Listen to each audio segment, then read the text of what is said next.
Hola, buenos días. Con mucha alegría les damos la bienvenida a este nuevo encuentro del ciclo de conferencias virtuales del Grupo Interdisciplinario de Trabajo de Historia del Derecho Local, Víctor Town Anzoátegui. Para nosotros es un inmenso honor recibir a la doctora Pamela Cacciavilliani desde la Universidad de Monterrey, aunque es nuestra cordobesa, y a la moderadora de la conferencia de hoy que la va a presentar, la doctora Viridiana Camacho. La doctora Camacho está en la universidad, en el Instituto de Investigaciones Históricas de la Universidad Michoacana de San Nicolás de Hidalgo. Está haciendo una estancia postdoctoral en este momento y va a estar a cargo hoy de la presentación de la doctora Cacciavilliani de la charla Información ad Perpetuum, los conflictos por tierra, posesión y propiedad en Nuevo León a finales del siglo XIX. Viridiana, todo tuyo. Sí. Bueno, buenos días. Hoy tengo el gusto de presentar a la doctora Alejandra Cacciavilliani, quien es abogada por la Universidad Nacional de Córdoba, Argentina, magíster por la Universidad de Messina, la Universidad de Milán y la Universidad de Córdoba, España, y doctora en Derecho y Ciencias Sociales por la Universidad Nacional de Córdoba, Argentina. Entre el 2013 y el 2019 fue doctoranda e investigadora en el Instituto Max Planck de Historia y Teoría del Derecho en Frankfurt, Alemania. Ha sido profesora invitada en la Facultad de Derecho en la Universidad de Zúrich en el 2019, en la Universidad Autónoma de Madrid en el 2022 y en la Universidad de Sao Paulo en el 2023. Desde el 2019, la doctora Pamela es profesora de tiempo completo en la Universidad de Monterrey y en el 2022 fue promovida a investigadora nacional nivel 1 por el Sistema Nacional de Investigadores CONACYT. La doctora se especializa en el análisis histórico y feminista del derecho con un especial interés en cuestiones de propiedad y registro de propiedad en los siglos XIX y XX. Es autora del libro Celebrar lo imposible, el régimen jurídico de la propiedad, Córdoba, entre finales del siglo XIX y comienzos del XX, publicado por el Instituto Max Planck de Historia y Teoría del Derecho, donde condensa los resultados y conclusiones de su doctorado y quien amablemente también nos pasó su enlace donde podemos consultarlo. Hoy nos presenta Información ad Perpetuum, los conflictos por tierra, posesión y propiedad de Nuevo León a finales del siglo XIX. Adelante, doctora, tiene la palabra. Muchísimas gracias, Viridiana, por la presentación y a todas las personas que están presentes y también las personas que lo podrán ver a posteriori, ¿no? Esa es la ventaja de poder contar con estos espacios virtuales. E igualmente quería agradecer a la doctora Romina Zamora por esta invitación, que para mí es muy importante, porque me permite compartir con ustedes una agenda investigativa que estoy desarrollando para un nuevo espacio, ¿no? Entonces, como bien decía Viridiana, mis años de investigación se enfocaron específicamente en un tiempo y un espacio concreto que es muy diferente en algunos puntos del espacio en el que me encuentro ahora, ¿no? Entonces, ahora estoy pensando en desarrollar una investigación para poder centrarme en Monterrey, en el estado de Nuevo León, y específicamente seguir indagando algunas cuestiones que me quedaron muy presentes luego de hacer este análisis que hice durante mi maestría y mi doctorado sobre el proceso de construcción de la propiedad a partir del análisis de la codificación civil, indagando específicamente un silencio de la legislación en materia de propiedad comunal y ver cómo esa situación impactó en un Estado federal, enfocándome específicamente en los conflictos por tierra de las comunidades indígenas. A lo largo de esa investigación emergió una arista que tengo que confesar que no estaba en mi horizonte cuando en el 2012 presenté mi proyecto, que tiene que ver con el registro de la propiedad, que para las personas que hemos estudiado Derecho en Argentina, era una típica reflexión en materia de derechos reales, cuando se analizaba el caso Papa y Jorba sobre la cuestión de la inconstitucionalidad de los registros, ¿no? Entonces empecé a indagar cómo la registración de la propiedad fue rechazada por el codificador argentino y, no obstante, este posicionamiento empezaron a emerger registros de la propiedad en los espacios provinciales. Están estos dos precedentes donde la Corte se expresó, pero en el caso de Córdoba, lo relevante fue que hay un registro que surge antes de la codificación y que ese registro y esa experiencia registral fue utilizada por la propia Corte Suprema para interpretar si los estados provinciales eran soberanos o no. Entonces, me quedó muy latente la cuestión del registro de la propiedad. Entonces, cuando me presento, en el sentido de que cuando me incorporo como profesora en México, empecé tímidamente a pensar una línea para poder enfocarme en México. Y pensando en algunos puntos de contacto entre las experiencias jurídicas entre México y Argentina, empecé a indagar a nivel local, a nivel estadual, la situación registral, ¿no? Esto es importante hacer algunos matices antes de empezar a hablar de la información ad perpetuam.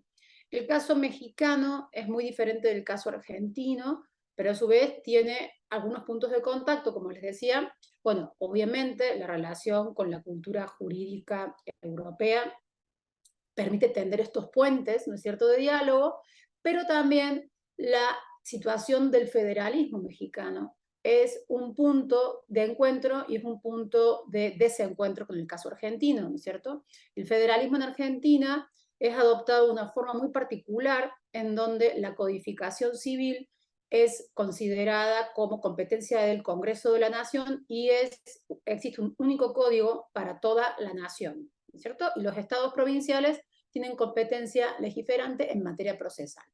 En el caso mexicano, hasta tanto se logra, ¿no es cierto?, la instauración del federalismo, vamos a tener que la competencia en materia de codificación está diseminada en cada uno de los estados. Aunque la experiencia histórica, por lo que estoy analizando, hace que un código se tome como una suerte de modelo, que viene a ser el código de 1870, ¿no es cierto?, el de México y Baja California. Entonces, hay un código, obviamente que está antes la experiencia de Oaxaca, ¿no es cierto?, en 1828, que es una experiencia única, ¿no es cierto?, en términos cronológicos, pero es interesante ver porque en el caso mexicano, el propio código sí va a contemplar la figura del registro, ¿vale? Y eso va a marcar una diferencia con la lógica del argentino, lo que implica para mí realmente un desafío porque es como sacarme el chip de mi experiencia jurídica argentina y entrar en una lógica diferente, pero a su vez muy rica para entender los procesos, ¿no? Entonces, eso como para contarles un poquito cómo, para las personas que vienen del ámbito argentino, las diferencias que hay, y para contarles un poco también los desafíos que tengo en esta agenda. Bueno, como les decía, estaba pensando a pensar, ¿no es cierto?, en la universidad en la que estoy, los estudiantes de Derecho consagran su carrera con una tesis, ¿no es cierto?, de licenciatura, y en un momento tuve la posibilidad de dirigir una tesis de una estudiante, Diana Morales Mendoza, que trabajamos un reglamento del registro de la propiedad, ¿vale?, de 1893. Entonces, la Biblioteca de la Universidad Autónoma de Nuevo León tiene un repositorio digital muy interesante, encontramos esa fuente y empezamos a hacer un análisis, ¿no? Y cuando empezamos a hacer ese análisis, yo me quedé pensando mucho en un artículo en concreto de ese reglamento. Eso siempre me quedó latente y hace más o menos 1 año y medio empecé a dar clases en el Poder Judicial en la maestría en argumentación. Y tuve la suerte de vincularme con las personas del Instituto de la Judicatura, a quienes les agradezco mucho, que recientemente abrieron su archivo histórico. O sea, todo tiene que ver con todo, por eso les voy contando por esta parte. Este archivo recién se abrió al público hace un año. Y en ese catálogo, que se encuentra online y que el servicio es excelente, ya les voy a mostrar para que vean cómo pueden consultarlo y recibir la información digitalizada, empecé a analizar el catálogo de procesos civiles, ¿no? Y al realizar este relevamiento de los procesos civiles, encontré algo que me interesaba mucho, que es la información ad perpetuum, ¿no? Entonces, ahorita sí voy a empezar con la presentación que tenía, pero era como para explicarles un poquito cómo llego a México, qué es lo que estoy haciendo, los puntos de contacto, y ahorita sí ya... ¿Puedo compartir, Romy? ¿Sí? Sí, sí, fíjate Buenísimo. si no te habilito. Entonces, Ahí está. ¿ven mi pantalla? ¿Sí? Bien. Sí, sí, sí se ve. Primero, antes de empezar a hablar sobre la información ad perpetuum, creo que el título que le puse a la presentación a lo mejor no fue tan preciso. Al principio sí, pero el subtítulo, ¿por qué? Porque todas las personas que estamos acá y hemos trabajado cuestiones de tierras, de propiedad y posesión, sabemos que existen muchas perspectivas de análisis, ¿no?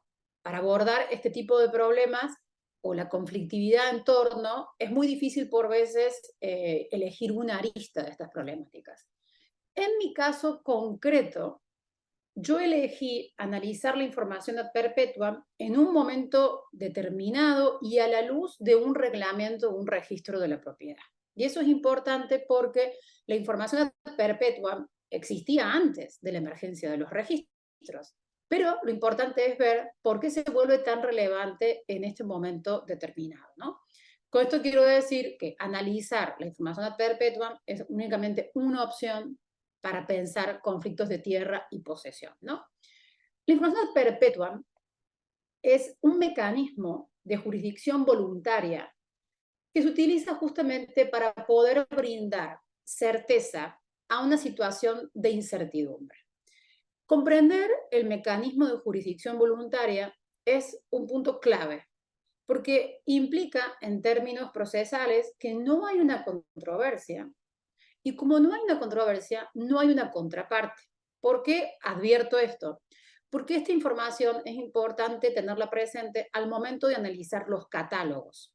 Nosotros sabemos que cuando trabajamos con los archivos, muchas veces, como se catalogan los expedientes, no coincide con el contenido. Entonces, cuando yo tengo presente que para identificar la información ad perpetuum, puedo tener referencias a la jurisdicción voluntaria, seguramente no voy a tener referencias a contraparte en la descripción del caso, ¿sí?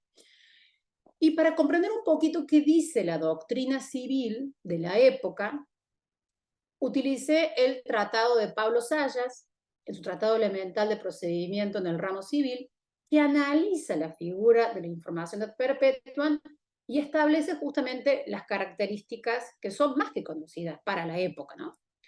Este tipo de procesos proceden cuando es necesario dejar constancia de la existencia de un derecho sin generar ningún tipo de obligación respecto a una persona concreta, ¿no? Ahí empieza a evidenciarse la idea de la jurisdicción voluntaria, ¿no? O sea, en estos casos, dice Pablo Sayas, se encuentran las personas que se encuentran en una relación con algún bien en donde la posesión y la propiedad de que no se tiene el título escrito para hacer la debida inscripción en el registro público. Esto es muy importante por lo siguiente, hay un error ahí en la redacción de la cita, perdón. La información ad perpetuum emerge, ¿no es cierto?, como un mecanismo para poder acceder a un título escrito. En estos procesos, las partes van a tener que decir por qué no tienen título, o sea, especificar la causa por la cual no pueden acreditar cómo lograron la transferencia de la propiedad, ¿no es cierto? Esto pensando en la lógica del sistema de la tradición por título, ¿no es cierto? Y por la tradición. Entonces, pueden estar en posesión de la cosa, pero no tienen el título, en donde va a estar condensado ese acto jurídico por el cual se produjo esa transferencia del dueño a la nueva persona que se constituye como tal.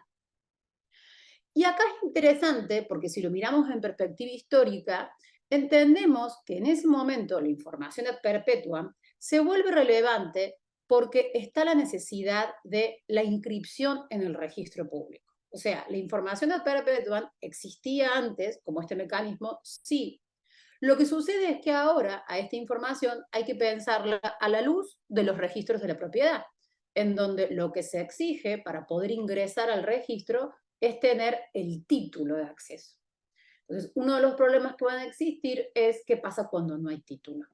Entonces, Sayas justamente dice que muchas veces los dueños o poseedores carecen de título escrito, porque no lo tienen realmente o porque es dificultoso traerlo de lugares lejanos o lo tienen extraviado. Acá también es importante comprender un poco las dimensiones y los traslados, ¿no? Y justamente que esos títulos a lo mejor no se componen de una forma muy simple, como ahora puede ser una escritura de una forma muy simplificada. Entonces, él advierte en su tratado las diferentes, digamos, problemáticas en torno al título. Entonces, para poder ver un poquito, ¿no es cierto?, la información del perpetuum como tal, mi intención es hacer un análisis de expedientes conservados en el archivo judicial del Poder Judicial del Estado de Nuevo León, pero con cierto cuidado, porque no todos están rotulados bajo el término información ad perpetuum. Por ejemplo, en este expediente se describe como escrito donde se especifica que el señor José Amaya es propietario de un solar que perteneció al señor Lorenzo Ortegón en 1853, ¿no? Claro, en la descripción no se emplea el término ad perpetuum, pero al leer el expediente se advierte que es un ejemplo de información ad perpetuum. ¿Por qué? Porque se solicita el título, se expresa la causa y no hay contraparte y no hay una controversia. Entonces el solicitante expresa que el documento está muy maltratado y que el original se extravió del archivo del juzgado. Entonces, eso lo pongo como un ejemplo porque si buscamos en el catálogo únicamente información ad perpetuum, puede ser que tengamos una muestra mucho más pequeña. Pero si frente a cada expediente en donde no hay contraparte y hay una referencia al título, nos paramos, bueno, puede ser que podamos encontrarnos con informaciones ad perpetuam que no se rotulan bajo ese título, pero que sí lo son porque están estos requisitos, ¿no? Falta el título, se expresa el título, se pide el título y no hay contraparte, ¿no? Entonces acá les muestro un poquito, estos son los expedientes, todavía no los he analizado todos, pero los que fui seleccionando, y acá, hay dos datos interesantes que los van a entender un poquito mejor cuando avancemos en la presentación. Fíjense, por ejemplo, aquí el primero que yo selecciono del catálogo de serie civil número 1, no hay referencias a una contraparte. Es un reclamo de tierra o bienes, ¿vale? Entonces, decidí considerarlo, ¿no? El segundo es un reclamo de unos títulos de propiedad realizados por el señor José María Caso como apoderado de los señores Ignacio Flores y Simón de Luna, propiedades de una fundidora de metales. O sea, aunque no exista la denominación ad perpetuam, me interesa porque se está reclamando un título de propiedad, ¿no? Y si vemos, acá explícitamente, si se rotula, ¿no es cierto?, también me parecieron relevantes las solicitudes de constancias de juicios, porque a lo mejor esas constancias de juicios que se piden justamente porque puede haber un título de propiedad de por medio, ¿no? Una copia certificada, acá no dice de qué es la copia, pero puede ser que sea una copia de una compraventa o de un título de propiedad. Y acá hay una cuestión interesante. La instancia de jurisdicción voluntaria, o sea, toda información ad perpetuam es un acto de jurisdicción voluntaria, pero no todo acto de jurisdicción voluntaria es una información ad perpetuam. Entonces, cuando estoy frente a una descripción en donde me dice que hay una instancia de jurisdicción voluntaria, pero no me dice nada más, yo me voy a detener a leerlo, ¿no? Porque a lo mejor puede ser que sea algo que tenga que ver con una cuestión de estado civil, pero a lo mejor sí puede ser que haya una cuestión de propiedad, ¿no? Como les decía, acá hay cuestiones de testimonios de escrituras, acá se pide una escritura de compraventa, después directamente ya hay diligencias de información ad perpetuam. Fíjense que es interesante porque en los casos que hay información ad perpetuam, estamos hablando de personas, en un caso extranjeras, también tenemos el caso de una mujer, para ver otro tipo, ¿no es cierto?, de perfiles. Y si se fijan, a medida que vamos avanzando en el tiempo, pareciera que se vuelve más importante la necesidad del título, ¿no?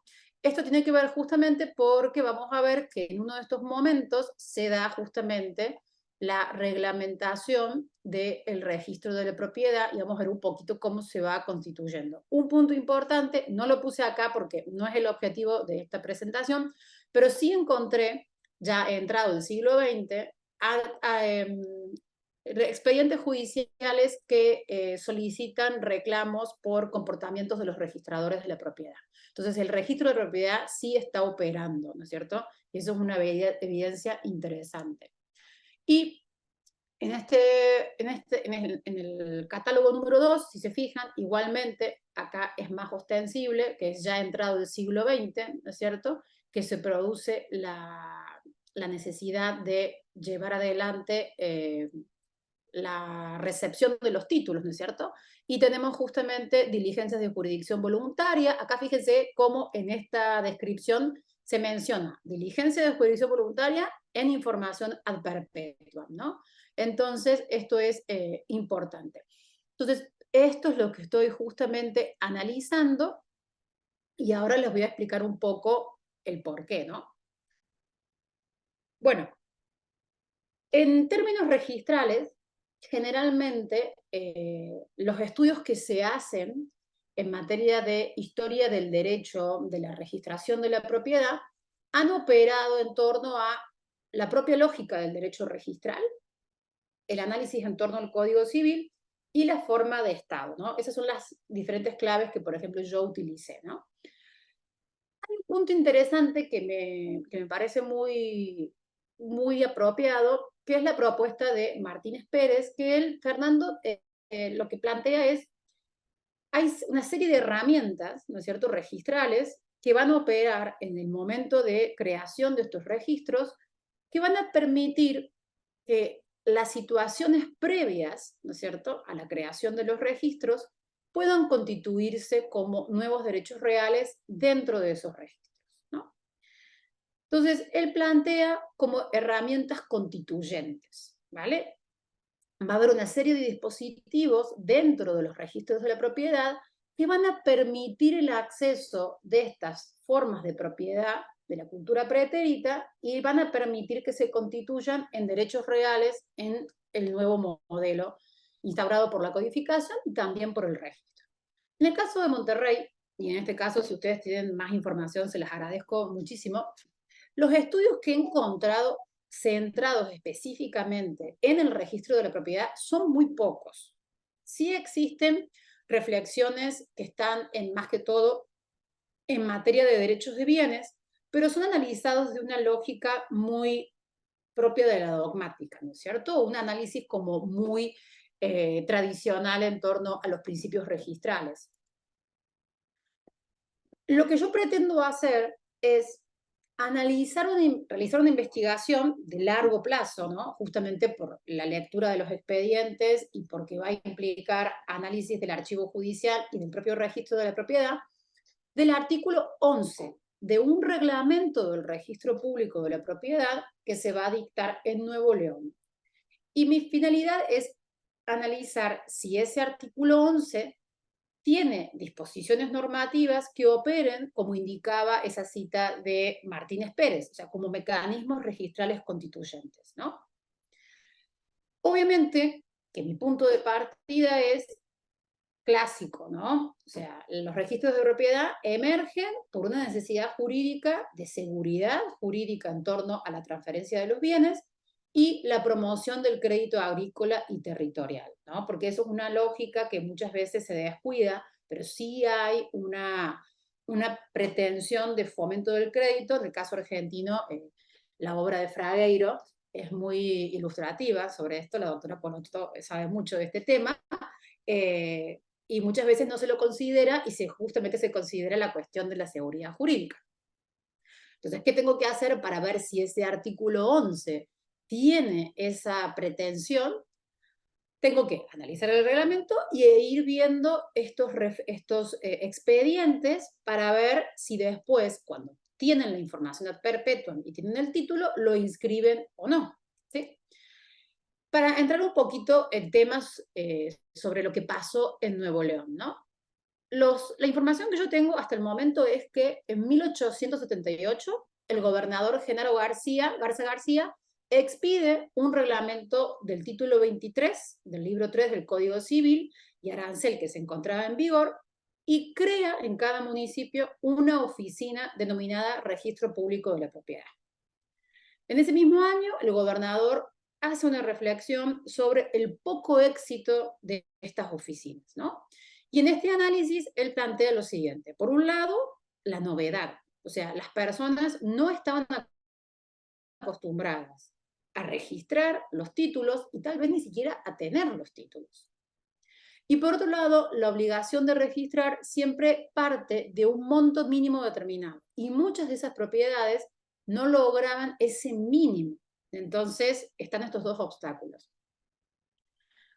Lo que yo topo, como les decía hace un rato, en esta asesoría de tesis, fue con el reglamento de 1893. O sea, luego de esta experiencia, que habría que indagar cómo fue la praxis de estas oficinas, tal vez nunca lograron llevar adelante el proceso, en 1893 el gobernador Bernardo Reyes decreta el reglamento del registro público de la propiedad, ¿vale? Y es a la luz de este reglamento que yo quiero analizar el contenido del artículo 11, ¿vale? Esto que les pongo acá es el Código Civil que estaba vigente en la época, ¿no? Porque que es el Código Civil de 1892, el que va a estar vigente al momento del dictado de este reglamento. ¿Por qué les digo esto? Porque en el caso argentino, no tenemos la regulación en el código, las reflexiones las hacemos al margen del código, pero justamente en el caso mexicano tenemos que analizar el reglamento, los casos judiciales a la luz del código y obviamente del propio reglamento, ¿no?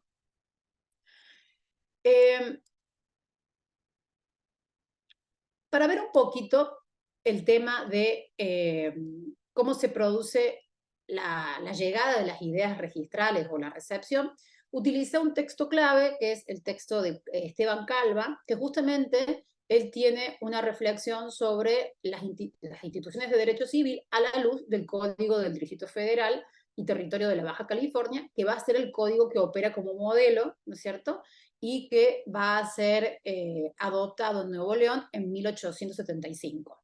Entonces, es interesante ver cómo Calva reflexiona sobre el registro de la propiedad. Y bueno, justamente incorpora el registro público y dentro de la finalidad considera que se encuentra latente la necesidad de establecer una sólida base en materia del crédito territorial, ¿vale? Pero también en materia de seguridad jurídica, porque expresa que los fraudes y la mala fe difícilmente tendrían cabida frente a la publicidad que el registro público ha venido a dar a los títulos en que se hace constar toda especie de operaciones relativas a los bienes inmuebles. Entonces, es interesante porque desde la reflexión de Calva hay una intención de fomento del crédito territorial de la mano de la seguridad jurídica y que al receptarse este código debería ser la misma pretensión que se tendría en el Estado de Nuevo León. Un punto interesante es, bueno, ¿qué cambios se producen en la lectura de las relaciones de propiedad con la emergencia de los registros, ¿no? Para mí un punto interesante es que al analizar las experiencias registrales hay que pensar que el concepto de título es un concepto que va a ser clave, porque al fin y al cabo el título es lo que permite el ingreso a la registración. Y es importante entender que la doctrina va a reflexionar sobre lo que se entiende por título, ¿vale? Porque la noción de título tiene una serie de resignificaciones, ¿no es cierto? Inclusive, cuando ustedes analizan los expedientes judiciales, muchas veces pueden darse cuenta que lo que las partes entienden por título no es en un sentido estrictamente jurídico, ¿no? Entonces, la doctrina civil plantea que el título viene a ser el acto jurídico de disposición patrimonial que permite ese desplazamiento patrimonial. O sea, que un bien salga de un patrimonio e ingrese en el otro. O sea, una compraventa, una donación, pero obviamente que un arrendamiento no podría generar esto, ¿no? Porque la persona que se encuentra como en la relación de locación es un tenedor que reconoce que el bien pertenece a otra persona y jamás podría alegar la posesión para prescribir, ¿no es cierto? Porque ya está reconociendo. Entonces, eso es importante porque en algunos registros vamos a ver que se inscriben un montón de títulos, incluso títulos de arrendamiento, pero no con la finalidad justamente de trasladar. Ahí habría que leer que la finalidad justamente es decir, si usted inscribe y hay un arrendamiento, usted nunca podría alegar después una relación con ese bien, que no sea justamente en la lógica de la locación. Y Calvo define justamente en esta obra que analiza el Código Civil, al título como el documento público y fehaciente entre vivos o mortis causa en que funde su derecho sobre el inmueble o derecho real la persona a cuyo favor debía hacerse la inscripción misma. O sea, aquí está más o menos la misma idea. Lo que sí agrega, y eso es muy importante, es cuando pensamos en términos de transmisión de la propiedad, tenemos que pensar también en la cuestión de la sucesión mortis causa. O sea, la transferencia puede ser entre vivos o mortis causa. Y para las personas que quieran estudiar cuestiones mortis causa, este archivo del Poder Judicial tiene muchísimos expedientes en materia de sucesión y aperturas de testamentos.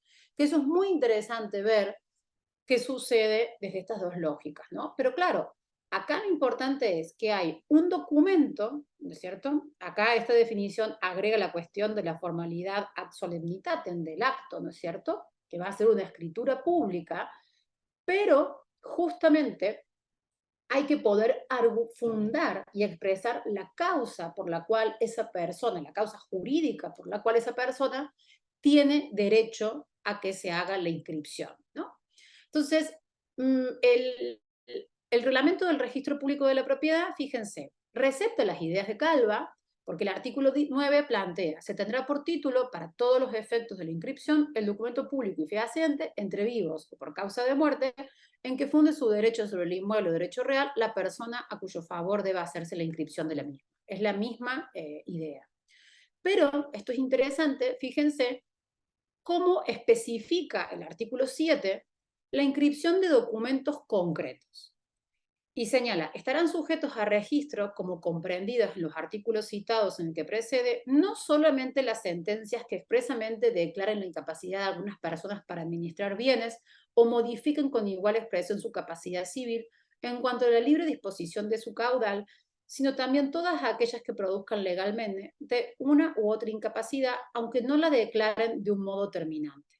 Esto es muy interesante porque muchas veces cuando analizamos el tema de los registros, estamos pensando nada más en los títulos de transferencia de la propiedad, pero no nos damos cuenta que los registros también están interesados en las sentencias en materia de incapacidad de hecho, ya sea total o relativa, porque van a permitir justamente evitar los fraudes, ¿no es cierto? Entonces, ese es un punto interesante para tener en cuenta, porque esta inscripción no va a tener la finalidad de la inscripción registral en términos de transferencias, pero sí puede utilizarse justamente para rechazar el ingreso de otra inscripción.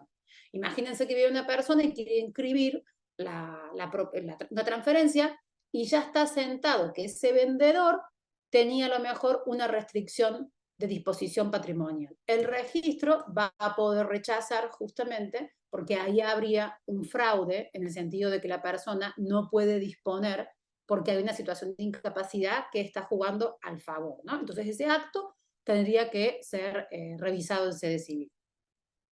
Pero claro, el título se vuelve tan importante en los registros, entonces yo planteo como el título es un parteaguas, ¿no?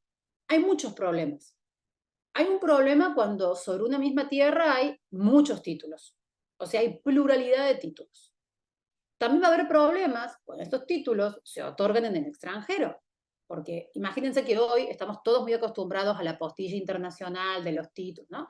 Imagínense en esa época que no estaban los tratados de derecho internacional para ver cómo solucionarlo, había que ver cómo esos títulos otorgados en el extranjero, ¿vale? Tenían que ser de alguna forma reconocidos en el espacio local, y el temor más grande, que yo le puse así, es la falta o la inexistencia de título.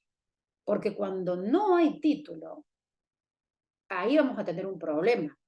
Y en general, fíjense, los reglamentos y leyes en materia registral plantean un procedimiento frente a la falta de títulos. ¿Por qué? Porque la regla era la falta de títulos, en cierta forma, ¿no? Vamos a ver un poquito. Esto que digo no lo digo específicamente para Monterrey, Nuevo León, lo digo en general. Cuando hacemos estudios en materia de propiedad, vemos que lo que se entiende por título en un sentido estricto para el registro, muchas veces no se encuentra a disposición de las partes, ¿no? Entonces, claro, los registros tienen que establecer cómo una persona que no tiene título, pero sí interés en registrar, puede acceder a ese título, ¿no? En el caso de México, el procedimiento es uno de los procedimientos, porque después haciendo un estudio de un texto de un... lo tengo ahí atrás, justamente, estaba mirando porque lo tenía ahí atrás el libro, en materia de derecho registral más reciente, hay otro procedimiento a la par de la información perpetua, pero es un procedimiento ya de finales del siglo XX, ¿no? Entonces, por eso no lo incluí, que son las inmatriculaciones. En el caso español, el análisis que hizo Martínez Pérez plantea como la vía para poder ingresar, cuando no hay título, la información posesoria. Y en el caso argentino, cordobés, cuando yo hice mi estudio, advertí que existía un juicio que se llamaba reposición de títulos. Entonces, cuando las partes no tenían título, hacían ese juicio para que se los dieran, ¿no?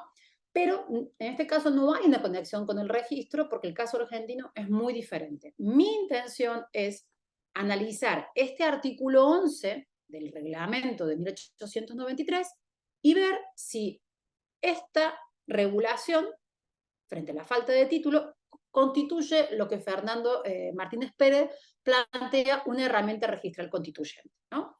Fíjense, el artículo 11 plantea que el propietario que careciere de título de dominio escrito deberá inscribir su derecho justificando previamente su posesión ante el juez de primera instancia del lugar en el que estén situados los bienes, con audiencia del Ministerio Público, si tratara de inscribir el dominio pleno de alguna finca y con la del propietario o la de los demás participantes, si pretendiera inscribir un derecho real. Si vemos, el artículo 12 plantea, si los bienes estuviesen situados en pueblo o término donde no reside el juez de primera instancia, podrá hacerse dicha justificación ante el juez local respectivo, con audiencia del síndico del ayuntamiento, en todos los casos que debería ser oído el Ministerio Público.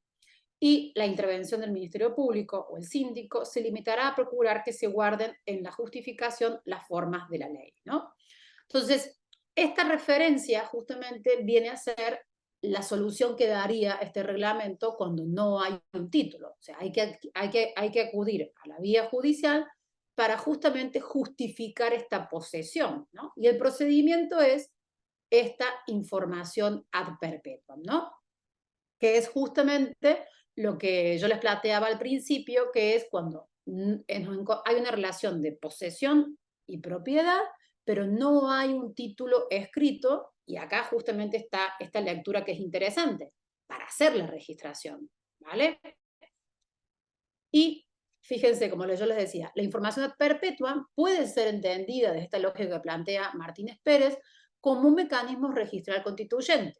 Pero para eso hay que hacer un seguimiento de cada uno de los juicios de información perpetua y ver si después efectivamente solicitaron la inscripción en el registro.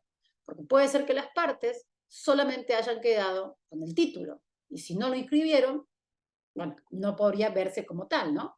Pero sí podría verse como una forma que está pensada, ¿no es cierto?, en términos de constituir seguridad jurídica en torno a las relaciones de propiedad. Martínez Pérez plantea que justamente es esta situación de posesión que ingresa a los registros la que tiene un valor constituyente, porque va a determinar, o sea, la suerte de pasar por este juicio, o es, que tiene en el caso mexicano la información perpetua, lo que va a determinar es las personas que en un sistema jurídico pretérito tenían una relación de pertenencia y logran constituirse en propietarios a la luz de la nueva legislación. Entonces, ¿qué nos aporta el estudio de este proceso? De información perpetua. Para mí, desde mi perspectiva, permite entender por qué no existía el título, ¿vale? Ya que en los procesos se exige, como uno de los requisitos, informar la causa de por qué no existe el título escrito, ¿no? Entonces, muchas veces, como veíamos hace un rato lo que decía Sayas, hay problemas de lejanía, los títulos están extraviados, ¿no? Pero, como yo les decía, lo importante para entender si es una información ad perpetuam es justamente leer los expedientes, aunque no diga la descripción que es una información ad perpetuam, y ver del contenido si estamos frente a esto, ¿no? En este caso, como les puse hace un ratito, se expresa el maltrato, el estado del documento y la pérdida del original del archivo. Es importante, les cuento un poquito qué pasó en este expediente, porque durante el proceso, lo que advierten cuando realizan la medición del terreno, advierten que no se habían incluido una serie de tierras, ¿no es cierto?, en esa petición. Y como no hay ninguna contraparte, se la van a reconocer justamente a la persona que va a ser José Amaya. Y eso es interesante porque a la par de ver los juicios y ver la falta de la causa por la cual las personas no tienen, y poder entender un poco el contexto de las relaciones dominiales, también se puede entender un poco que estos juicios pueden servir, y más al no tener una contraparte y realizar una citación con los vecinos, también pueden servir como espacios para alegar derechos posesorios y constituir un título diferente del que se pretendía. Porque en este caso, José Amaya va a terminar teniendo más tierras de las que tenía antes. Entonces, Martínez Pérez, en el caso español, considera que hay otros juicios que permiten el mismo resultado, que van a ser los interdictos posesorios, ¿no? Porque los interdictos posesorios, al ser acciones de defensa de la posesión, van a permitir justamente determinar, o sea, excluir a otra persona. Ahí no sería un acto de jurisdicción voluntaria, pero hay un reconocimiento de la situación y las partes pueden pedir a lo mejor como una constancia de esa situación, y podrían después tener ese potencial acceso a esa certidumbre y después intentar realizar la inscripción. Eso pasó en el caso español.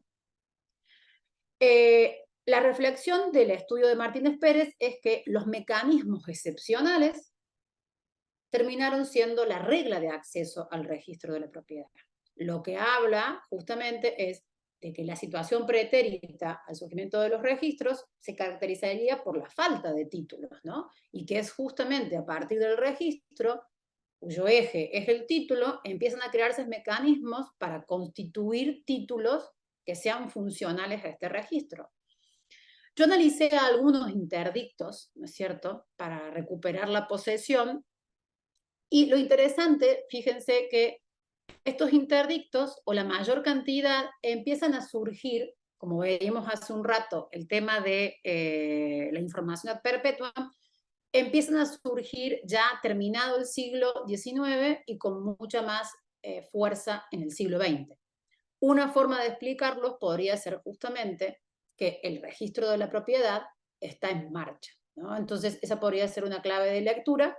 Yo ahora me centré en un enfoque muy jurídico para entender el mecanismo y luego empezar a explayar cuestiones claves del contexto histórico, que no son menores, pero sí me parecía interesante pensar un tiempo en estas particularidades del juicio, ¿no? Porque si meramente leemos y buscamos información ad perpetuam y no entendemos el mecanismo de jurisdicción voluntaria, vamos a tener una muestra mucho más reducida, ¿no?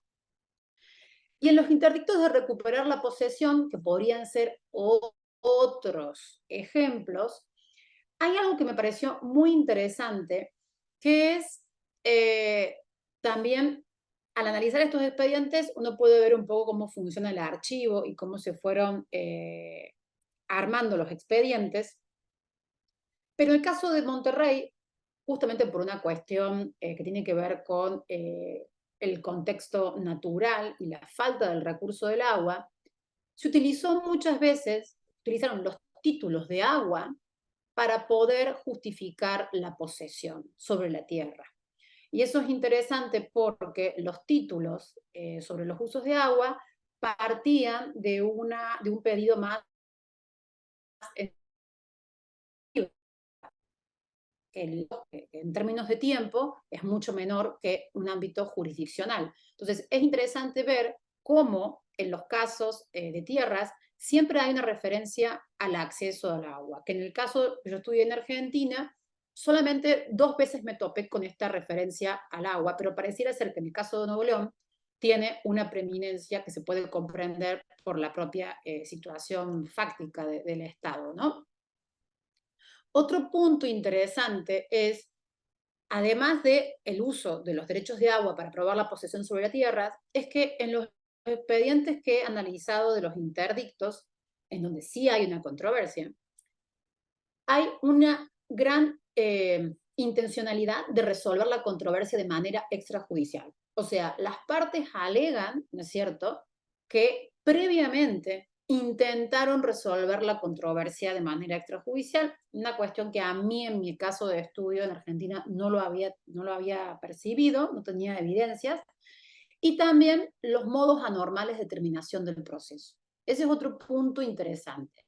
Las controversias, desde la lógica del derecho procesal, se considera que el modo normal, ¿no es cierto?, de terminar un proceso sería por una sentencia judicial, ¿no es cierto?, que va a resolver las pretensiones de la parte, pero en estos interdictos que he visto, en muchos casos hay modos anormales, o sea, no hay una sentencia porque, por ejemplo, hay un desestimiento de la parte.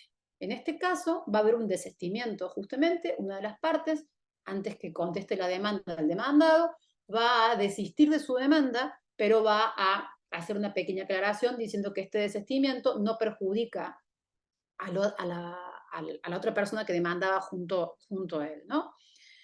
Y este punto me pareció muy interesante en este interdicto, porque en este interdicto posesorio, la contraparte en un momento solicita que se incorporen 2 escrituras de compraventa. Y debajo de las escrituras hay un pequeño decreto que dice: queda registrada esta escritura en el índice de la pequeña propiedad que lleva esta oficina en el presente año bajo el número 31 Fojas. Y después igualmente se registra la escritura en el índice de la pequeña propiedad por foja tal y tal. Claro, estos decretos que evidencian que estas escrituras no estaban previamente registradas, porque si hubiesen estado registradas hubiesen presentado un certificado del registro. Pero también evidencia que dentro de los tribunales existía un índice de la pequeña propiedad. Y esto es importante porque muchas veces los registros de la propiedad funcionaban en las dependencias de los jueces de primera instancia. Entonces, por más que el reglamento diga que hay una oficina municipal, nosotros sabemos que muchas veces, justamente, y esto lo plantean en muchos análisis de derecho registral, que de facto funcionaban en los jueces de primera instancia, ¿no? E incluso los estudiosos del derecho registral hacen una gran crítica de que los jueces tengan esta función, ¿no?, de llevar esa registración. Entonces, analizar el interdicto posesorio a la luz de esta lógica de la demanda del mecanismo constituyente, también permite entender un poco de estas particularidades, ¿no? Otro interdicto que analicé plantea justamente cuestiones lógicas que se pueden plantear en un interdicto posesorio, haciendo referencia a los caracteres de la posesión como que es pacífica, ininterrumpida, ¿no?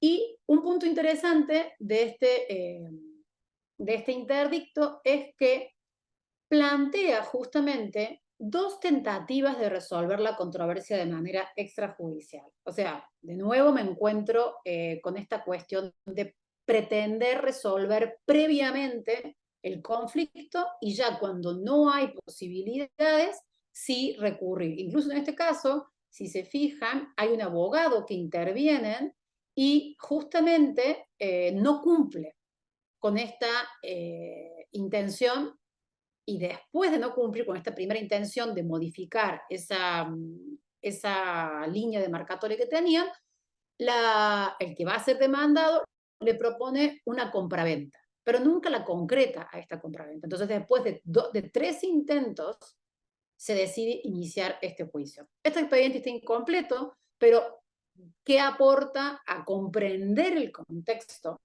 Que en el contexto local hay mucha tentativa de resolución extrajudicial. O sea, eso implica que los expedientes judiciales no son la principal fuente, porque todo lo que no se judicializa hay que intentar rastrearlo por otro espacio, ¿no? Porque los expedientes permiten mostrar solamente aquellos conflictos que no se pueden solucionar e ingresan, ¿no?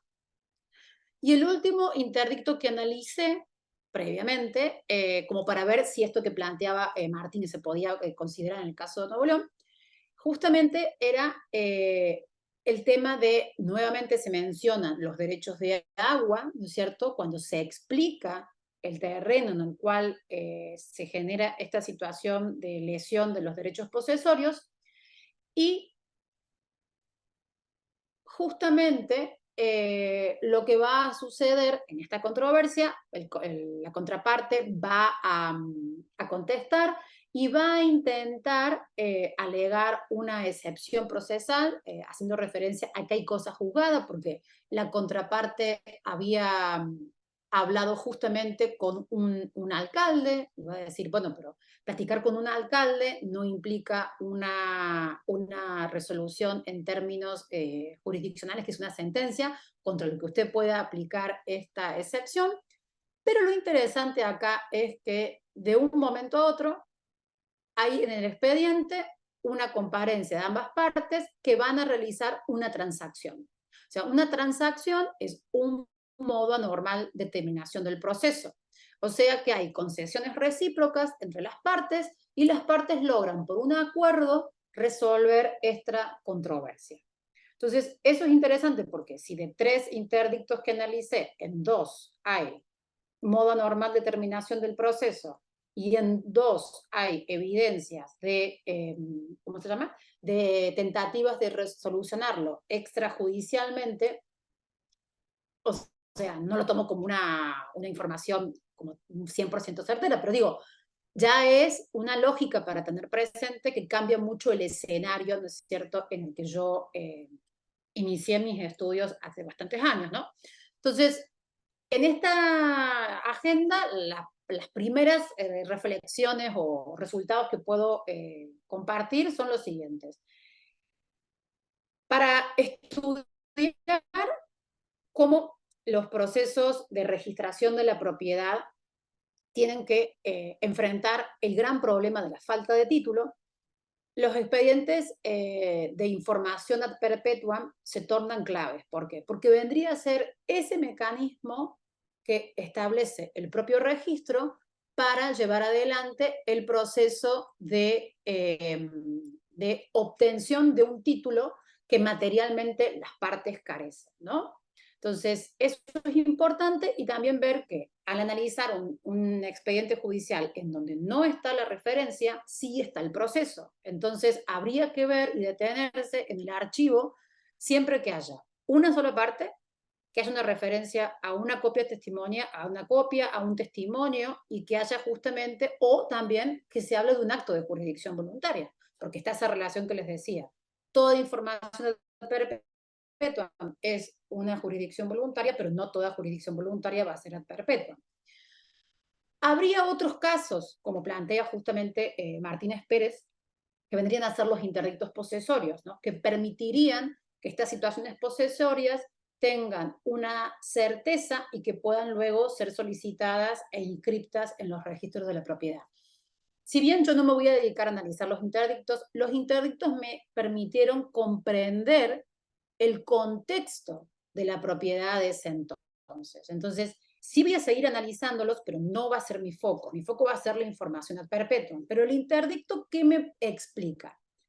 Hay una gran tendencia a resolver extrajudicialmente los conflictos en materia de propiedad, que eso puede hablar de cómo funciona el sistema, cómo está dividida el mapa jurisdiccional de Nuevo León, cuál es la cercanía que las partes tienen, ¿no es cierto?, a sus propios juzgados, y también que hay formas de resolver la controversia dentro del proceso. ¿Qué quiero decir con esto? Muchas veces los procesos judiciales pueden servir como, o sea, planteo la controversia, ¿no es cierto?, con la contraparte, pero el solo hecho de estar dentro de una controversia judicializada puede ser un ámbito para lograr una negociación que afuera no se puede lograr.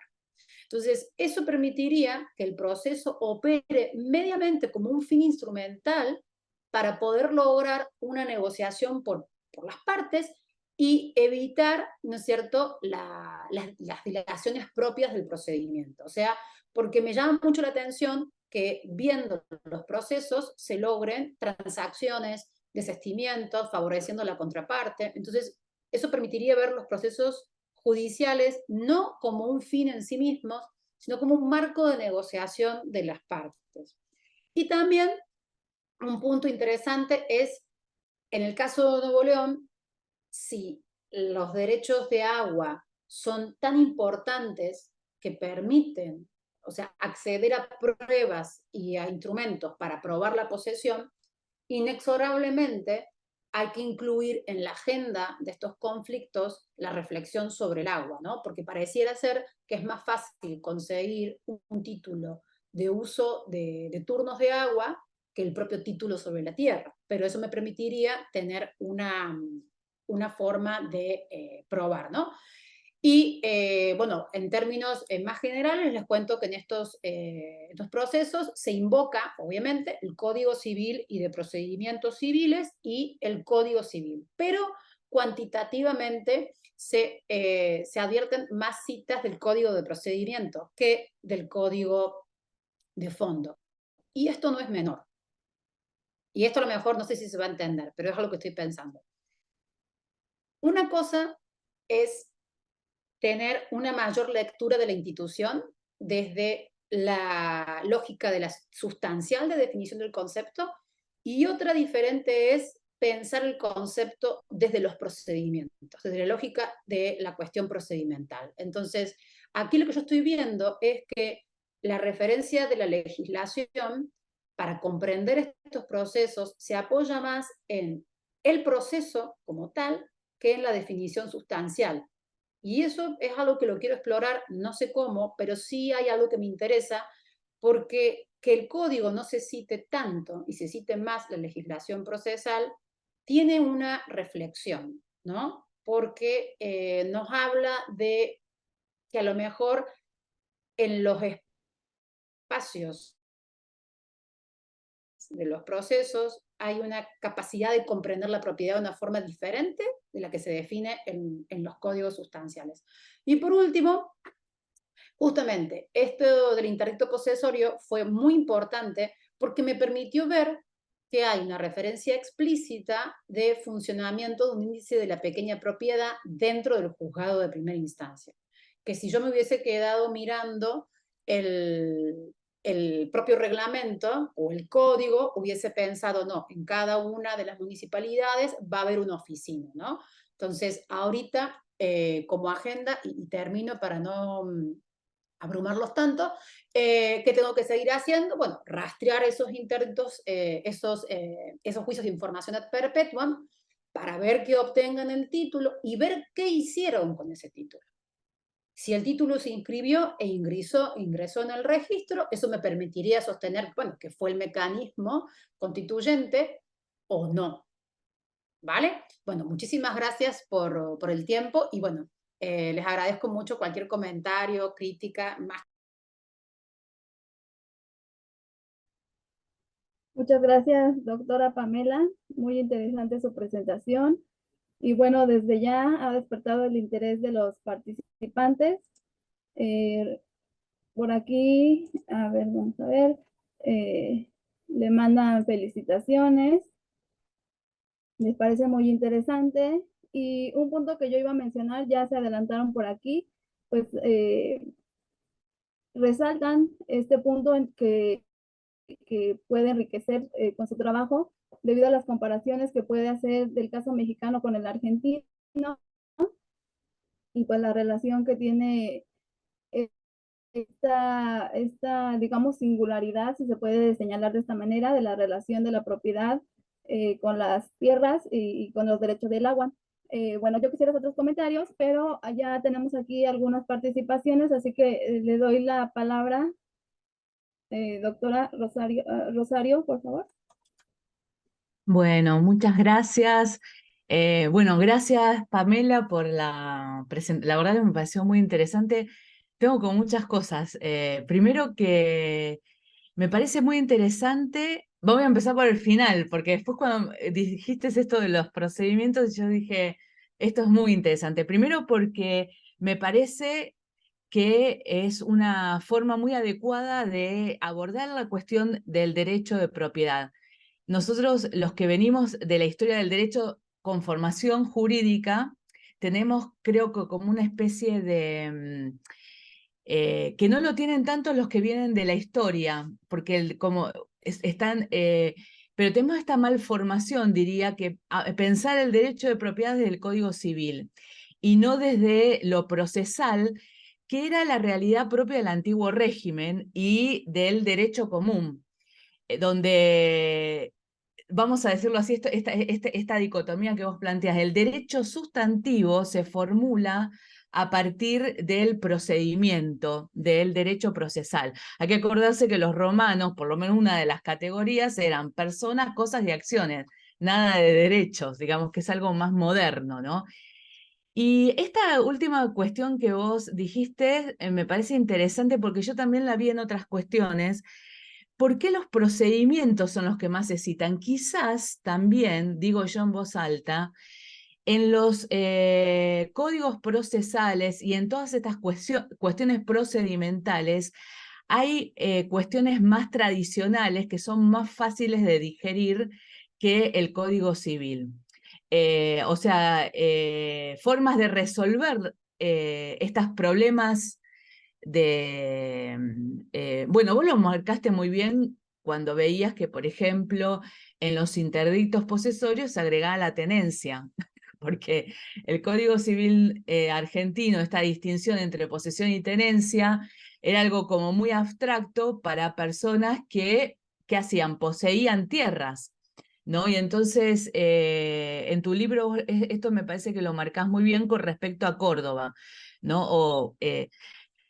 Ahora, yo también vi cuando yo trabajé la tesis y estuve trabajando en el tema de la extensión de la acción reivindicatoria, que es una acción que nace del dominio, la reivindicación del dominio, o sea, reclamar mi propiedad, para decirlo así sencillamente, me encontré que aparecían estas informaciones sumarias, que yo en realidad no andé porque mi intención era rescatar el pensamiento jurídico de Héctor Lafayette. Entonces, y a mí me llamó mucho la atención, yo digo, ¿de dónde salen? Calculé que era algo de procedimental, pero se nota que era una forma de solución que está en todo el espacio,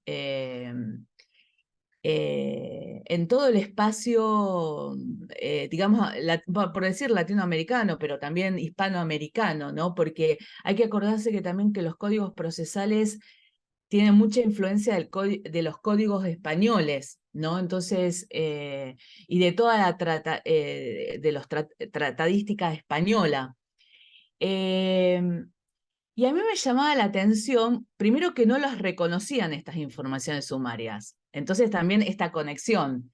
Hacen estas informaciones sumarias, pero ¿qué valor tienen frente a un juicio de reivindicación de la propiedad? Y acá la tendencia fue no reconocer estas informaciones sumarias y por lo tanto también tiene que ver un poco cómo Vélez... pero me interesa esto que vos decías, Pamela, porque antes de los registros hay todo un intento de alguna forma de dejar sentado esta propiedad, o sea, algo que quizás también Melina en alguna forma, quizás también lo ha visto y lo ha dicho, pero de buscar formas que quede de alguna forma sentada esta posesión, esta propiedad. Por ejemplo, en un trabajo que estamos haciendo con un equipo en Municipalidad de San Vicente, aparecen unos libros de mensuras, que quizás no sé si Melina también los habrá visto, pero donde se asienta nada más que estas solicitudes que se hacen de las propiedades, ¿no? Y que me parece muy interesante toda esta prehistoria de los registros, sobre todo en el caso argentino, donde el codificador rechaza el registro. Entonces, bueno, ahí generó todo un problema, que vos lo trabajás muy bien, y que, bueno, rechazás el registro, pero la evolución, o sea, el avance, digamos, de esta sociedad, esta economía capitalista nos exige que de alguna forma tengamos algún título, entonces, ¿cómo resolvemos esta cuestión? Y bueno, todo vos lo explicás muy bien en tu libro, pero me parece la verdad que muy interesante todas estas cuestiones, o sea, y que van más de la mano de los procesos que del concepto que se tenga de propiedad. Obviamente que una cosa tiene relación, pero a veces no tanta. O sea, no necesariamente el código de procedimientos es una derivación exacta de lo que, una traducción del Código Civil. Y esto me parece muy interesante lo que vos marcas. Bueno, y te agradezco un montón. Fue así, esto está tirado así, lo primero que se me ocurre, así que seguimos charlando, ¿no?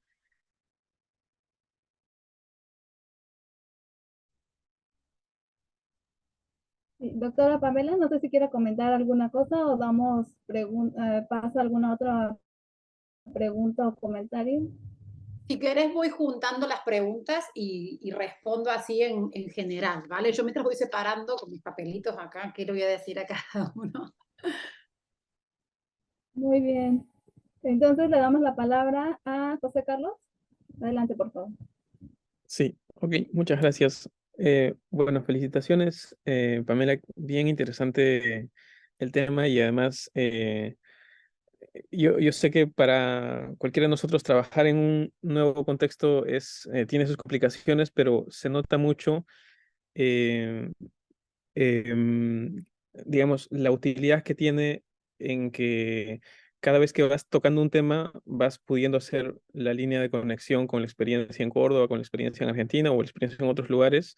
Y entonces eso compensa, creo, el hecho de ir teniendo la dificultad de ir estudiando en un nuevo lugar. Entonces, por eso me alegro mucho de que estés ahora trabajando este proyecto en Nuevo León y además yo desde mi punto de vista, incluso desde Perú, voy también comparando varias de las cosas que también vas mencionando. Eso me pareció bien interesante, especialmente en esto que Rosario ha llamado la prehistoria de los registros, que me parece que es un espacio que me parece que tiene harto potencial para estudiarse harto.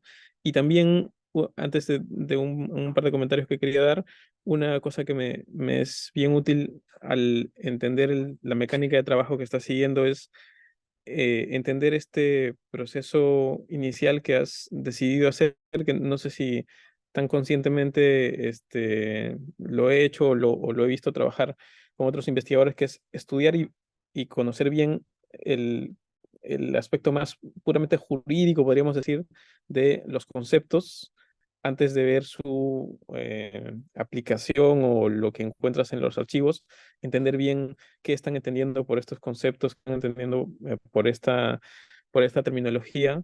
o sea, hacer un análisis bien jurídico en ese sentido para comenzar como una primera etapa antes de ir al trabajo más de archivo y observar esa mecánica de trabajo para mí es bien útil también, así que gracias por esa presentación.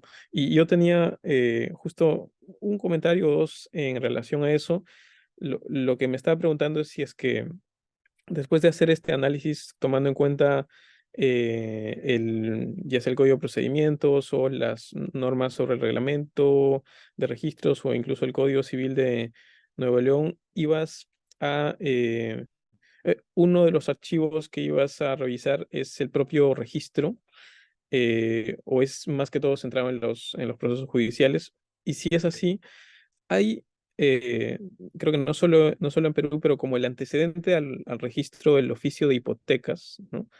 Me parece que en Argentina también había un equivalente al oficio de hipotecas, donde ahí había, digamos, no un antecedente que hacía que no los títulos no estuvieran sobre la base de la nada, sino más bien había un antecedente de cierta forma de hacer rastreo de algunas propiedades, algunos actos, algunas transferencias, dependiendo de dónde de qué departamento se trata, de qué provincia se trata. Entonces me preguntaba si había algo equivalente en el caso de Nuevo León en estos primeros años de este registro y en ese sentido tenía mucha curiosidad sobre, y si es así, si es que eso es algo que vas a tratar de buscar, ¿cómo se encuentra o dónde se encuentra, digamos, incluso en la burocracia del tema, el, el registro en sus orígenes, estos en el archivo, digamos, del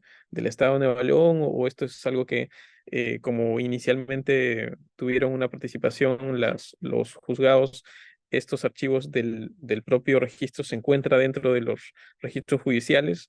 ¿Dónde los encuentras y cómo los empezarías a trabajar? Y además, si has ya tratado de hacer esa conexión con los procesos judiciales y a través de qué hoy día estamos acostumbrados en los registros de propiedades a ubicar las propiedades en base a la propiedad, ¿no? En base a la identificación de la propiedad, de la dirección de un número de un código.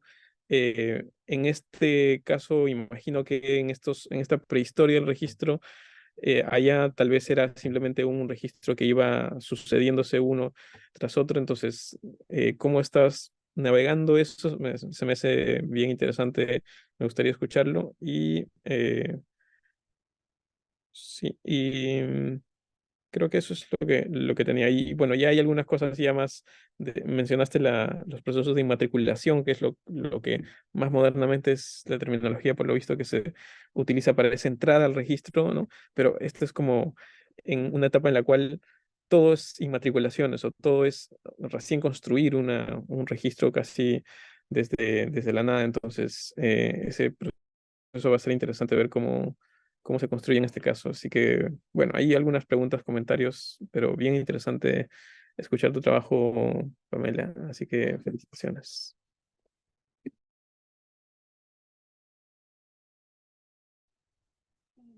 No sé si alguien más quiere hacer una pregunta antes de que la doctora comience a contestar. A ver, tenemos aquí la mano levantada de la doctora Romina Zamora. Adelante, por favor. Muchas gracias, Vir. Le doy lugar primero a Charles. No quiero abusar de mi posición de organizadora. Así que, Charles, por favor. Ok, muchas gracias. Puedo preguntar a primera cosa, Pamela, muy interesante como siempre. Me gusta mucho, me alegra mucho oír su presentación. Tengo una pregunta mal formada sobre estas cosas, olvidé la palabra, esas maneras extrajudiciales sobre, lo siento, tenía unos problemas con mi audio en este momento, entonces lo siento si hablaste de ese caso, pero las maneras extrajudiciales que has de resolver estas cuestiones del título. una frase muy interesante. Y como he dicho, no puedo escuchar, pero si puede elaborar sobre esas maneras. Yo sé que no están described en el documento, pero me parece muy interesante porque esas maneras, yo creo que esas maneras son muy locales, pero es una conversación universal también, yo creo. Entonces, es para decir que estas maneras particulares son, quizás son particular a Nuevo León, pero um, esta, es lo siento muchísimo por mi español, pero es la mención de cosas extrajudiciales es quizás una tema humano, un tema universal. Entonces sí, esta atención a una representación local de una idea global, porque creo que es una cosa de este grupo que perhaps we're all interested in this idea. Y lo siento otra vez por mi español, pero gracias muchísimo, Pamela.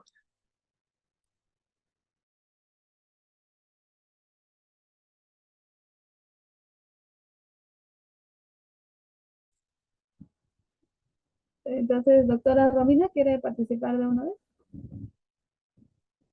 Ahora sí, muchas gracias, Viridiana.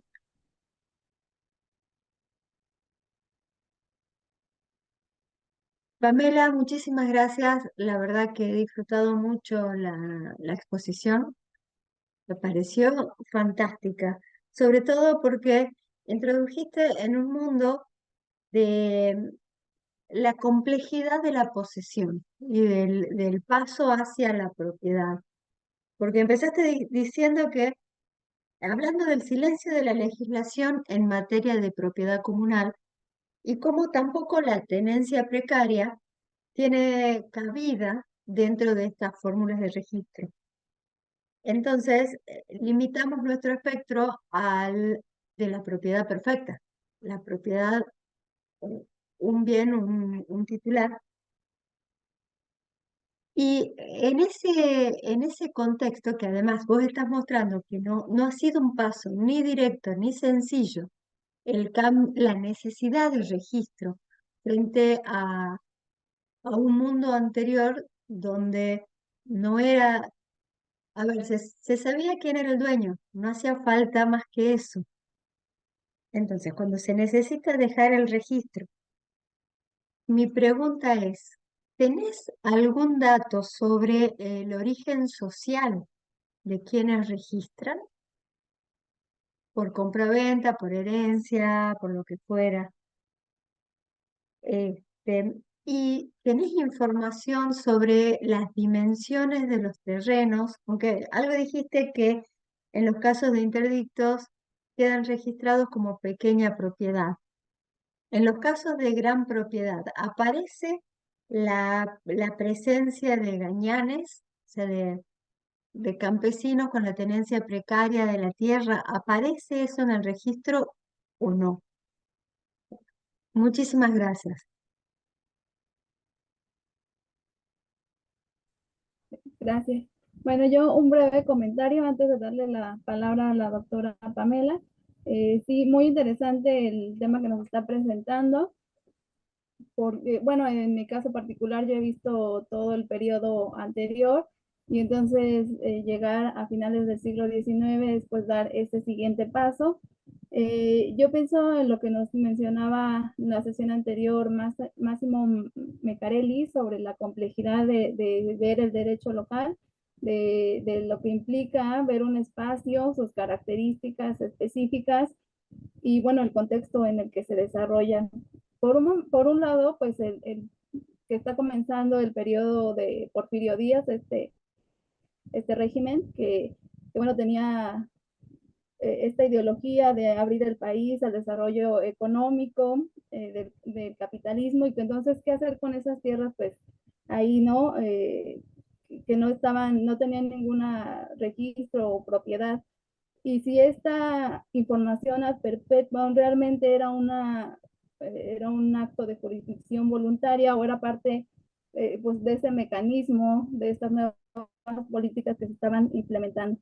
Y por el otro lado, también las características de este espacio, porque por ejemplo yo he visto eh, la parte del sur de México, donde es una población propiamente indígena y que tiene una larga tradición de lucha y defensa por los bienes de comunidad que incluían tierra, agua, ganado, incluso el pasto y la vegetación, los productos que se obtenían de eso.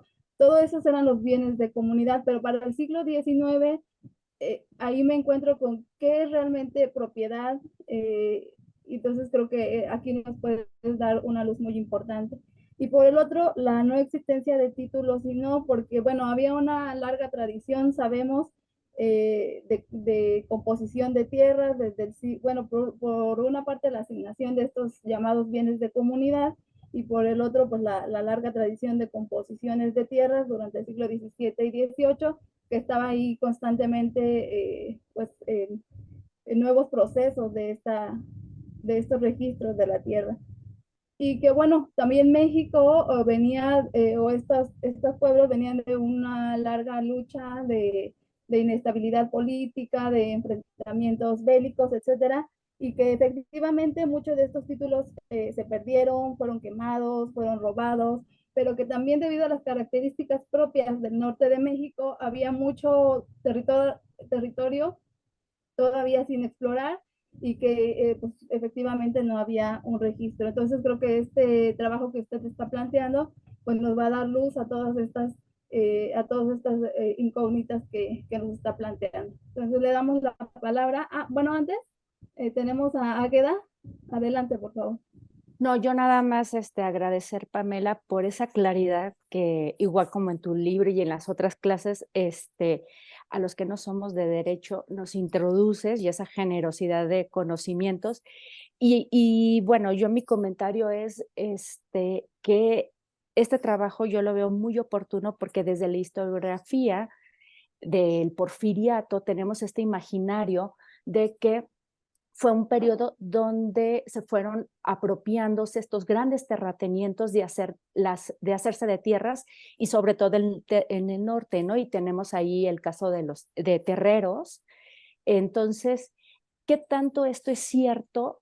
Pues el derecho local y estos estudios desde el local nos va a ir rompiendo estos paradigmas, y que sí es cierto. Y ahí vinculo con la pregunta de Romina, que es muy importante ver quiénes son y las extensiones, ¿no? Y que es un territorio, un estado que tardó mucho en conformarse, porque en un momento estuvo junto con Texas, luego se juntó con Coahuila, y sus límites no tardaron en conformarse y delimitarse. Entonces, lo oportuno de tu trabajo en la historiografía mexicana, yo creo que es grande para estos grandes paradigmas historiográficos de si es cierto que en el porfiriato se dan estas grandes apropiaciones de los terratenientes sobre los pequeños terratenientes, ¿no? Entonces, esperamos los avances. Gracias. Gracias, Águeda. Entonces, ahora sí le damos la palabra a la doctora Pamela. Bien, bueno, muchísimas gracias a todos y todas por las preguntas. La verdad es que voy a ir viendo los papelitos como los anoté, voy a empezar a responder.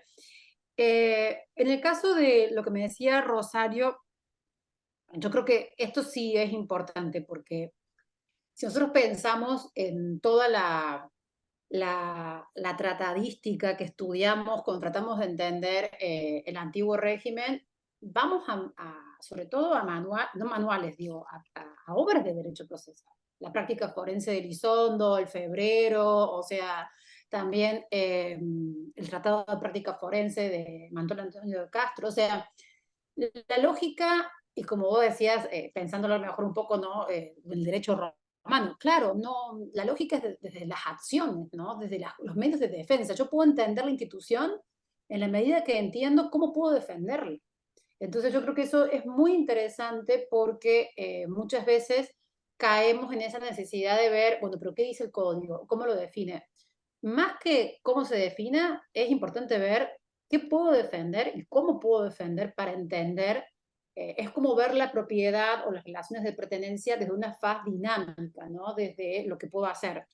Y yo creo que en el caso argentino, a lo mejor no funcionaron esos procesos sumarios porque no había registro. Entonces, claro, la información ad perpetuam acá se vuelve interesante y relevante porque me va a dar un título y ese título puedo ir a inscribir. Pero si en el caso argentino yo lo quiero utilizar a esa información, ponerle para un juicio de prescripción adquisitiva, y bueno, si el código de procedimiento no lo regula como tal, no tiene mucho sentido. Es lo que pasa ahorita un poco con el tema de los registros posesorios que se dan en algunas provincias, pero si en términos después procesales esa prueba no tiene una configuración estratégica, ¿cuál es la finalidad, no?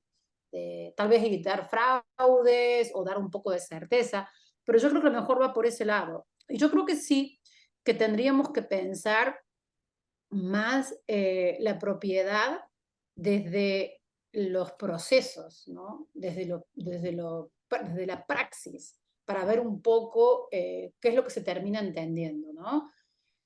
Y en ese sentido, salto al comentario de Charles, que bueno, justamente, ¿ustedes me escuchan? Porque me parece que se me cortó la comunicación. ¿Sí me escuchan? Perfecto, Pame, Ah, perfecto. vale. Por lo que decía Charles, para hacer un poco esta cuestión de lo que entra en el ámbito del proceso y lo que queda en el ámbito extrajudicial, ¿no? Yo, y también lo conecto un poco con lo que dijo José, yo no puedo salir de mi formación. O sea, yo soy abogada y tengo justamente como esa cuestión de decir, yo como abogada, y en mis años de experiencia en la praxis, lo que judicialicé es muy poquito de los procesos en los que yo intervino. Entonces yo sé que mi función como abogada va a ser tratar de resolver extrajudicialmente. ¿Por qué? Porque es menor tiempo para la parte, menos exigencia en términos de proceso. Entonces, y también por un sistema de justicia que tiene una serie de falencias y de tiempos propios. Entonces, los abogados y abogadas siempre tratamos de arreglar extrajudicialmente. El problema es cómo tenemos nosotros después el acceso a esas fuentes, ¿no? Entonces, ahí hay que pensar varias cosas. Hay algunos acuerdos que seguramente se deben haber protocolizado por escribanos. Habría que ver, entonces, cómo funcionaban un poco las escribanías. También hay que pensar un poco, y ahí hay que meterse un poco en la historia local, cuáles eran, tampoco eran tantos abogados, ¿no? Cuáles eran esos abogados y ver si hay acceso a los archivos personales, donde sí hay justamente una especie de un cuaderno, una cartera de clientes, y se lleva como, digamos, y ver justamente cómo trabajaban estos abogados. Y también es algo que, pero yo no lo revisé eso, Charles, porque recién estoy empezando, entonces estoy ahí. Pero yo te diría, ¿cómo lo pensaría? Bueno, vería si hay algún tipo de protocolización, vería los abogados más relevantes y también trataría de ver un poco el tema de los conflictos que se retraten por prensa. Porque muchas veces en la prensa puede salir información sobre algún tipo de conflicto entre vecinos, ¿no es cierto? Y justamente esto que vos decís, fíjate, leyendo el interdicto posesorio, ahí una de las partes dice, yo fui y hablé con el alcalde. Entonces, a lo mejor hay en los registros de gobierno, en los espacios de la municipalidad, algún registro que sea a lo mejor de citas que se piden con el alcalde para resolver. Entonces, podría rastrear, a lo mejor no se llega, ¿no es cierto?, al contenido, pero sí decir, bueno, el interdicto me habló de que esta persona antes de ir platicó con el alcalde. y el alcalde intentó ir 2 veces. Entonces se podría ir armando ese mutuo que vos decís y que muy bien lo planteas. Es global. En cualquier época hay una tendencia a resolverlo de una forma práctica, rápida, y que va a terminar logrando mejores expectativas que en los espacios de una resolución impuesta, ¿no? Entonces yo creo que por ese lado, y ahí estaría también un poco la percepción de la justicia en estos ámbitos, ¿no es cierto? Cuando es un acuerdo a cuando es una imposición. Entonces, eso me lo voy a llevar para pensar cómo puedo ir rastreando lo extrajudicial. Esto que decía José, de por qué me pongo a pensar, y es un poquito lo que decía Agüeda, yo admiro el oficio y el trabajo, bueno, y de paso los felicito porque ayer fue el Día del Historiador aquí en México.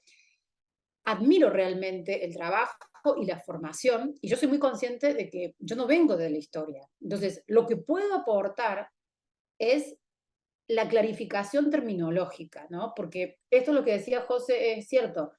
Si yo no entiendo a lo mejor lo que implica la información ad perpetuam y me pongo a leer y solamente busco en el catálogo eso, estoy dejando de ver mucho, porque no todo va a estar catalogado bajo esa forma. Entonces, mi aporte, mi pequeño aporte es plantear una reflexión tal vez más exhaustiva desde el derecho, qué implican estos procesos para dar como una mayor claridad al momento de proceder en el archivo, ¿no? O esto que también planteaba hace un rato Rosario es muy cierto, de plantear, recordemos que lo procesal tiene una dimensión mucho más rica, que refleja el espacio que el código sustancial, ¿no? Que es menos permeable a esas prácticas. Entonces, esto que decía José, ese es mi aporte, ¿no? Yo siento que ese es mi aporte, una claridad sobre cómo operan estos procesos y cómo poder entenderlos para que no se nos pasen fuentes. Y el tema de los archivos, bueno, yo ahorita solamente estoy trabajando el archivo del Poder Judicial. Y esto es importante porque este archivo es un archivo, como les decía, se abrió hace muy poco y tiene fondos coloniales que nunca fueron consultados. Entonces plantea una relectura hasta de la historiografía local, porque si este archivo recién está abierto hace 2 años y están esos expedientes judiciales coloniales, ¿cómo cambiaría un poco esta lectura de estos expedientes?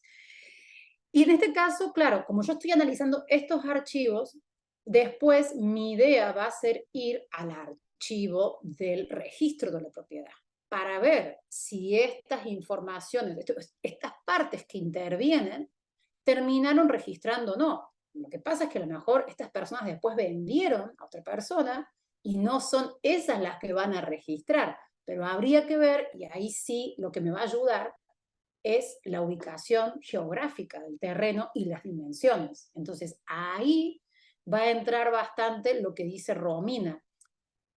El terreno va a ser a lo mejor el elemento para poder identificar a diferentes usuarios, ¿no? Pero bueno, si después hay una subdivisión, bueno, ahí ya tendré un problema.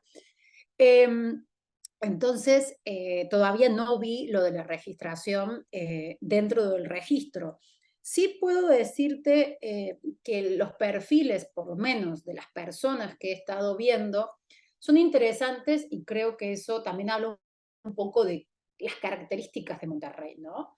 Hay personas extranjeras, porque en uno de los expedientes que estuve analizando hay una persona que es americana, entonces vamos a ver también esa cuestión con personas, incluso los expedientes algunos están escritos en inglés, y después hay todo como no los expedientes digo, pero hay documentos que están escritos en inglés y que después los tienen que traducir para poder introducirlos en el proceso judicial. Y es interesante porque es un espacio que es muy diferente de a lo mejor del espacio del sur y del centro, pero que también puede permitir para romper esos mitos que se crean en torno, ¿no?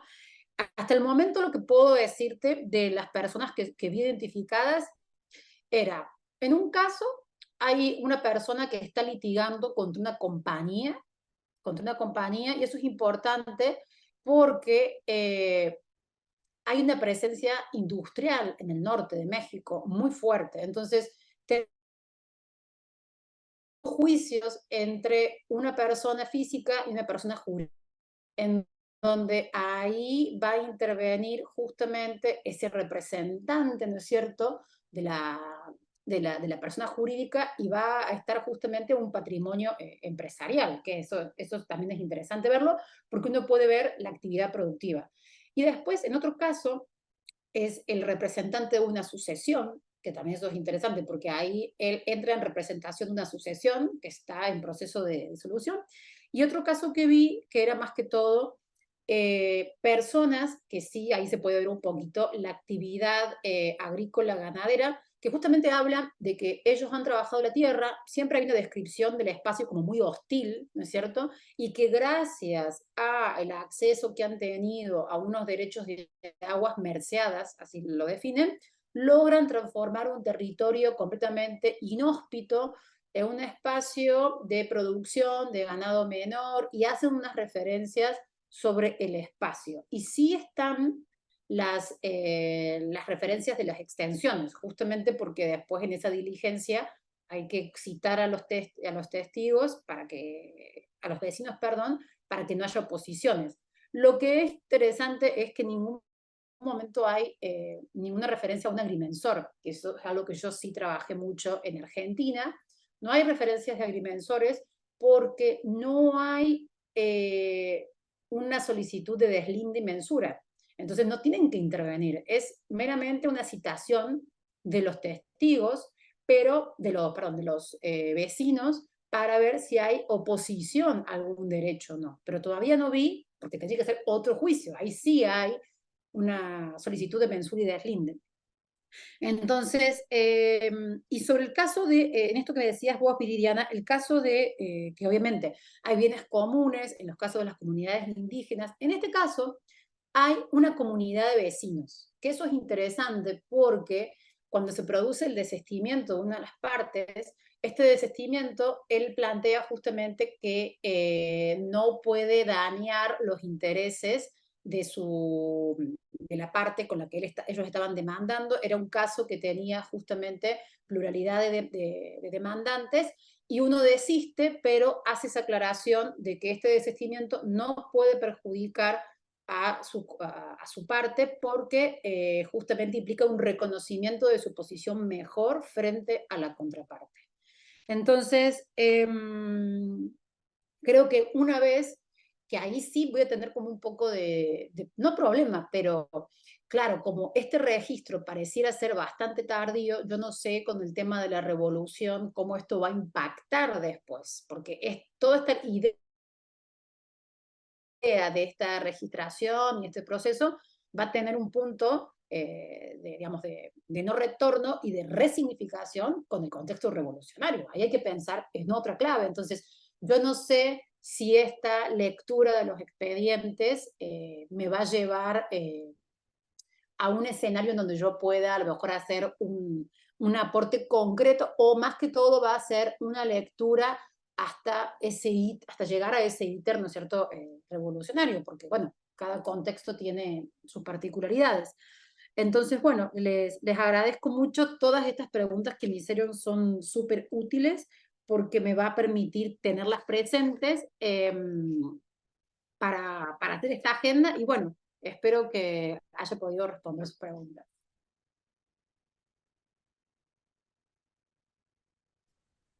Muy interesante, doctora, y estaremos atentas a los resultados y bueno, agradecer nuevamente su presentación y sus comentarios. No sé, doctora Romina, ¿qué prosigue? Nada más que agradecerles a Pamela, agradecerles a Viridiana y a todos y todas los asistentes, a Charles, a Águeda, Rosario, Melina, Inelén, José. eh, bueno, es muy lindo sentir que somos además de colegas, un grupo de amigos y amigas que estamos buscando, compartiendo esfuerzos, aprendiendo entre todos. Y esta idea de la construcción colaborativa del conocimiento Me parece que es lo que nos empuja hacia adelante. Muchísimas gracias, Pamela, por tu generosidad. Muchísimas gracias, Viridiana. Y los esperamos en nuestra próxima charla, que va a estar a cargo de Charles Bartlett el próximo mes. Muchísimas gracias.